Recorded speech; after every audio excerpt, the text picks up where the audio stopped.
জাতীয় থেকে আন্তর্জাতিক, প্রান্তিক জনপদ থেকে নগর চারপাশে ঠিক কী ঘটছে এই মুহূর্তে তা নিয়ে আয়োজন এখন চারদিক। আপনাদের সঙ্গে আছি আমি সতীর্থ কর্মকার। বাংলাদেশে আইপিএল এর সব খেলা এবং অনুষ্ঠান সম্প্রচার বন্ধের নির্দেশ দিয়েছে তথ্য ও সম্প্রচার মন্ত্রণালয়। আজ দুপুরে তথ্য ও সম্প্রচার মন্ত্রণালয় থেকে এক বিজ্ঞপ্তির মাধ্যমে এমন আদেশ জারি করা হয়েছে।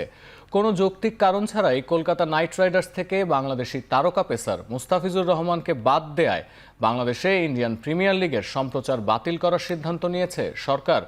মন্ত্রণালয়ের জারি করা ওই চিঠিতে উল্লেখ করা হয়েছে, আগামী ২৬শে মার্চ ২০২৬ থেকে অনুষ্ঠেয় আইপিএলে কলকাতার নাইট রাইডার্স দল থেকে মুস্তাফিজুর রহমানকে বাদ দেওয়ার বিষয়টি সরকারের নজরে আসার পরে সিদ্ধান্ত নেওয়া হয়।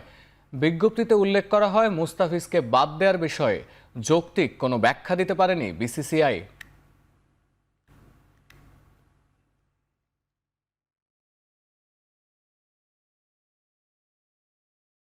বাংলাদেশে আইপিএল সম্প্রচার বন্ধের সিদ্ধান্তকে স্বাগত জানিয়েছেন বিসিবি পরিচালক ও জাতীয় দলের সাবেক অধিনায়ক খালেদ মাসুদ পাইলট। একই সঙ্গে বিশ্বকাপ খেলতে ভারতে না যাওয়ার সিদ্ধান্তকেও ইতিবাচক বলেছেন তিনি। ক্রিকেটারদের সম্মান রক্ষায় এমন সিদ্ধান্তের প্রয়োজন ছিল বলে জানিয়েছেন বিসিবির এই পরিচালক। যেখানে আমাদের খেলোয়াড়দের সম্মান নাই, সেই চ্যানেলটা বা সেই স্পোর্টস আমাদের দেখারও দরকার নাই। তা আমি মনে করি যে আইপিএলকে সরকার থেকে হয়তো বাংলাদেশে কোনো চ্যানেলে দেখতে দেবে না। আমি খুবই এটা গ্রহণ করি যে না, ঠিক আছে, আমরা দেখবই না। একজন খেলোয়াড়কে যদি নিরাপত্তা না দিতে পারে তাহলে যে কোনো একটা অ্যাক্সিডেন্ট হতে পারে। তো সেই জন্য আমার কাছে মনে হয় যে খুবই ভালো ডিসিশন বোর্ড আইসিসিকে জানাইছে যে একটা অন্য অপশনের ভেন্যু তৈরি করা। আমি মনে করি যে খুবই এবং আমি মনে করি এই খেলার মধ্যে এই ধরনের রাজনীতি আসা উচিত না। ত্রয়োদশ জাতীয় সংসদ নির্বাচনের মনোনয়ন যাচাই বাছাই শেষে শুরু হয়েছে আপিল। সকাল থেকে বাছাইয়ে বাদ পড়া প্রার্থীরা আপিল আবেদন নিয়ে রাজধানীর আগারগাঁওয়ের নির্বাচন কমিশন সচিবালয়ে হাজির হয়। এ সময় আপিলকারীরা অভিযোগ করেন, ছোট ছোট কারণে তাদের বৈধতা বাতিল করা হয়েছে। অনেকেই সুষ্ঠুভাবে নির্বাচনের আয়োজন নিয়ে শঙ্কা প্রকাশ করেন। তবে বুথ পরিদর্শনে এসে প্রধান নির্বাচন কমিশনার বলেন, গ্রহণযোগ্য নির্বাচন অনুষ্ঠানের পরিবেশ বিরাজমান। অঞ্চল ভিত্তিক 10টি বুথে চলে আপিল গ্রহণ, চলবে 9 জানুয়ারি পর্যন্ত। যাচাই বাছাই শেষে সারা দেশের 2500-এর বেশি মনোনয়নপত্রের মধ্যে 723টি বাতিল করেছেন রিটার্নিং কর্মকর্তারা।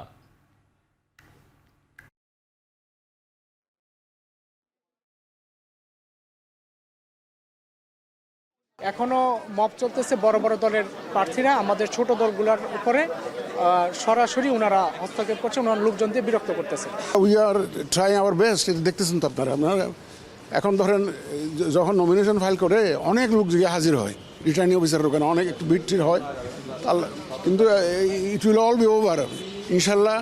আমরা এখনও কনভিন্সড যে আমরা একদম একটা ফেয়ার অ্যান্ড ক্রেডিবল ইলেকশন ইনশাল্লাহ দিতে পারবো।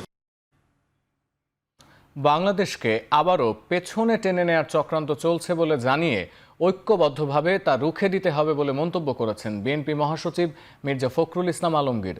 দুপুরে রাজধানীর ইন্টারকন্টিনেন্টালে সাবেক প্রধানমন্ত্রী ও বিএনপি চেয়ারপারসন বেগম খালেদা জিয়ার রুহের মাগফেরাত কামনায় দোয়া মাহফিল অনুষ্ঠানে একথা বলেন তিনি। একই অনুষ্ঠানে বিএনপির স্থায়ী কমিটির সদস্য আমির খসরু মাহমুদ চৌধুরী বলেন, দেশের ব্যুরোক্রেসির সকল সমস্যার সমাধান বেগম জিয়ার হাত ধরেই হয়েছিল। আগামীতেও সব সমস্যার সমাধান বিএনপির হাত ধরেই হবে। এই যে আজকে আমাদের ব্যুরোক্রেসি নিয়ে এত সমস্যার কথা আমরা বলছি, বাংলাদেশে যে cost of doing business, is of doing business যে ইস্যুগুলো আছে, এগুলোকে উনি প্রাণপণ চেষ্টা করেছেন একটি জায়গায় নিয়ে আসতে। এবং আপনারা জানেন কিন্তু বিএনপির সময় লাস্ট সরকার যখন ক্ষমতা ত্যাগ করে বিএনপি growth ছিল 7.06%, and the curve was looking like this. ওই ধারা অব্যাহত থাকলে maybe we should be growing at double digit today হয়তো। আমরা দেশ গঠনে বেগম খালেদা জিয়ার অবদান এবং আপোষহীন নীতি এদেশের মানুষ যুগ যুগ ধরে মনে রাখবে বলে মন্তব্য করেছেন বিএনপির স্থায়ী কমিটির সদস্য খন্দকার মোশাররফ হোসেন। সোমবার বিকেলে সাবেক রাষ্ট্রপতি জিয়াউর রহমান এবং বেগম খালেদা জিয়ার সমাধিস্থলে দলের নেতৃবৃন্দের আয়োজনে পুষ্পার্ঘ্য অর্পণ, সূরা ফাতেহা পাঠ ও দোয়া মোনাজাত অনুষ্ঠানে অংশ নিয়ে এ মন্তব্য করেন তিনি। এ সময় তিনি বলেন, অন্তর্বর্তী সরকার দেশ ও জনগণের স্বার্থে তারেক রহমানকে সম্মানিত করেছেন।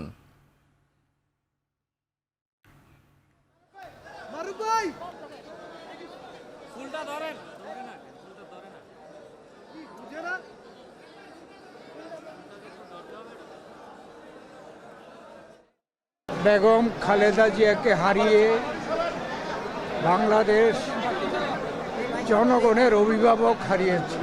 এদেশের মানুষ বেগম খালেদা জিয়াকে কী পরিমাণ আজকে অভাব অনুভব করছে তা বলে আমি শেষ করতে পারবো না। বিএনপিকে প্রশাসন সমর্থন দিয়ে যাচ্ছে বলে অভিযোগ করেছেন এনসিপির দক্ষিণাঞ্চলের মুখ্য সংগঠক হাসনাত আব্দুল্লাহ। আর মুখ্য সমন্বয়ক নাসির উদ্দিন পাটোয়ারি বলেন, দেশ আবারও ফ্যাসিজমের দিকে এগিয়ে যাচ্ছে। সোমবার ঢাকা বিশ্ববিদ্যালয়ে শরীফ ওসমান হাদির কবর জিয়ারত করে একথা বলেন তারা। সোমবার ঢাকা বিশ্ববিদ্যালয়ে শরীফ ওসমান হাদির কবর জিয়ারত করেন এনসিপির নেতারা। পরে রাজু ভাস্কর্যের সামনে নাসিরউদ্দিন পাটোয়ারি অভিযোগ করেন, খালেদা জিয়াকে ব্যবহার করে নির্বাচনী ফায়দা নেওয়ার চেষ্টা করা হচ্ছে। এ সময় হাসনাত আব্দুল্লাহ বলেন, বিএনপি শহীদ জিয়ার আদর্শ থেকে হারিয়ে যাচ্ছে।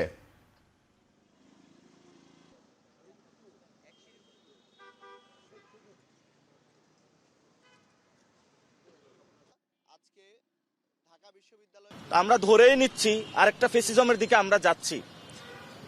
তো এখনো যারা বাংলাদেশের মানুষ আছেন, আমরা আপনাদের কাছে যাব, বিবেকের কাছে যাব, আপনারা প্রশ্নগুলো তুলবেন। বিএনপি যে ধরনের শোডাউনগুলো দিয়ে যাচ্ছে, ছবির মোহরা দিয়ে যাচ্ছে, আমরা খালেদা জিয়ার প্রতি শ্রদ্ধা রাখি, কিন্তু খালেদা জিয়া শুধু বিএনপির নয়, বাংলাদেশের সকল মানুষের।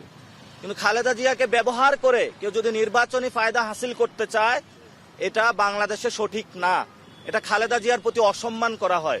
নির্বাচনকে সামনে রেখে প্রশাসনের যে নগ্ন ভূমিকা আমরা দেখতে পাচ্ছি, তা আমাদেরকে বিগত 3টে ইলেকশনের কথা মনে করিয়ে দেয়। আমরা প্রশাসনের যে আচরণ, সেই আচরণ জুলাইয়ের পরবর্তীতে আমরা ভেবেছিলাম সেটির ইতিবাচক, সেটির পরিবর্তন হবে। দুঃখজনক বিষয় হচ্ছে তাদের সে আচরণ, যে স্তাবকের যে আচরণ, একটি দলকে যেভাবে আনকন্ডিশনালি যেভাবে সাপোর্ট দিয়ে যাচ্ছে যে আচরণ, সেটি আমাদেরকে আহত করছে। অন্তর্বর্তী সরকারের মেয়াদে হযরত শাহজালাল আন্তর্জাতিক বিমানবন্দরের 3rd টার্মিনাল চালু হচ্ছে না বলে জানিয়েছেন বেসামরিক বিমান পরিবহন ও পর্যটন উপদেষ্টা শেখ বশিরউদ্দিন আহমেদ। বিকেলে সচিবালয়ে বেসামরিক বিমান চলাচল সংশোধন অধ্যাদেশ 2026 এবং বাংলাদেশ ট্রাভেল এজেন্সি নিবন্ধন ও নিয়ন্ত্রণ সংশোধন অধ্যাদেশ 2026 জারি উপলক্ষে সংবাদ সম্মেলনে একথা জানান তিনি। আমাদের 3rd টার্মিনাল চালু করার জন্য প্রাণান্ত চেষ্টা ছিল।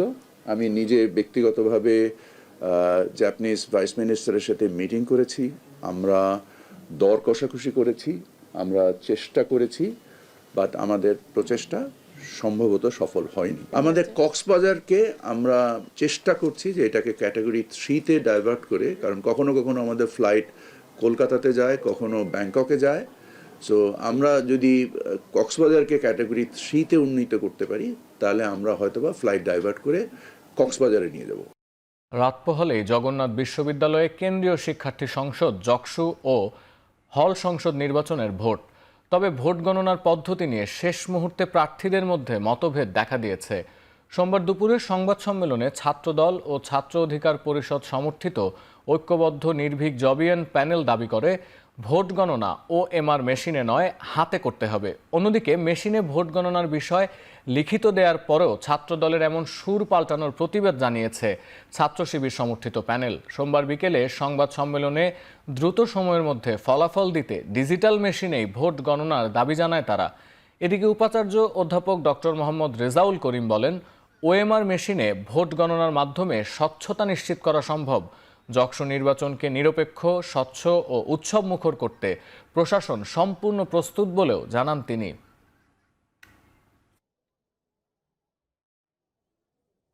নির্বাচনটাকে অংশগ্রহণমূলক করার জন্য আমরা আমাদের জায়গা থেকে সর্বোচ্চ এফোর্ট দেওয়া সত্ত্বেও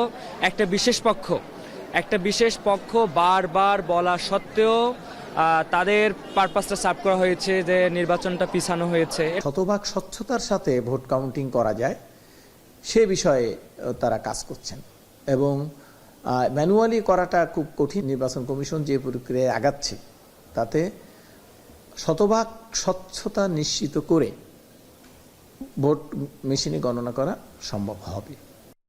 চাঁদাবাজির মামলায় আলোচিত জুলাই যোদ্ধা তাহারিমা জান্নাত সুরভির 2 দিনের রিমান্ড মঞ্জুর করেছে আদালত।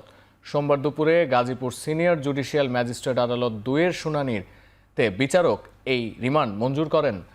পুলিশ 7 দিনের রিমান্ড আবেদন করলেও শুনানি শেষে আদালত 2 দিনের রিমান্ড মঞ্জুর করেন। এর আগে সুরভির জামিন নামঞ্জুর করা হয়। এদিকে সকাল থেকেই আদালত প্রাঙ্গণে অভ্যুত্থানকারী ছাত্র শ্রমিক জনতার ব্যানারে জড়ো হয় জাতীয় ছাত্র শক্তির নেতাকর্মীরা। এ সময় তাহরিমার মুক্তির দাবিতে বিভিন্ন স্লোগান দেন তারা। এদিকে সুরভির বিষয়ে দ্রুত প্রতিকারের আশ্বাস দিয়ে সামাজিক যোগাযোগ মাধ্যমে পোস্ট দেন আইন উপদেষ্টা আসিফ নজরুল।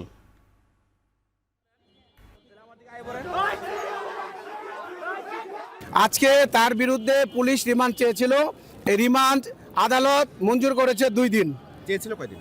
7 দিন চেয়েছিল, এর মধ্যে 2 দিন মঞ্জুর করেছে আর জামিন নামঞ্জুর করেছে।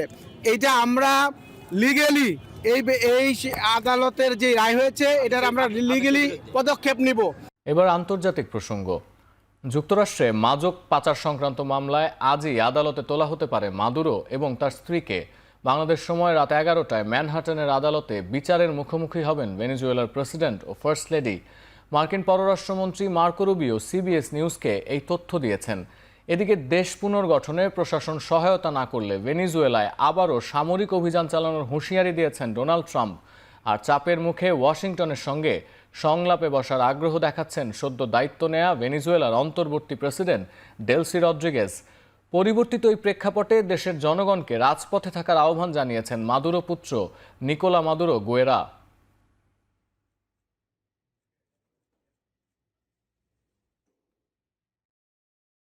দর্শক, শেষ করছি এখন চারদিক। এখন টেলিভিশন ওয়েবসাইটে দেখতে ভিজিট করুন www.ekhon.tv। এছাড়া ফেসবুকে দেখতে ভিজিট করুন facebook.com/tv.ekhon আর ইউটিউবে দেখতে ভিজিট করুন youtube.com/c/ekhon tv।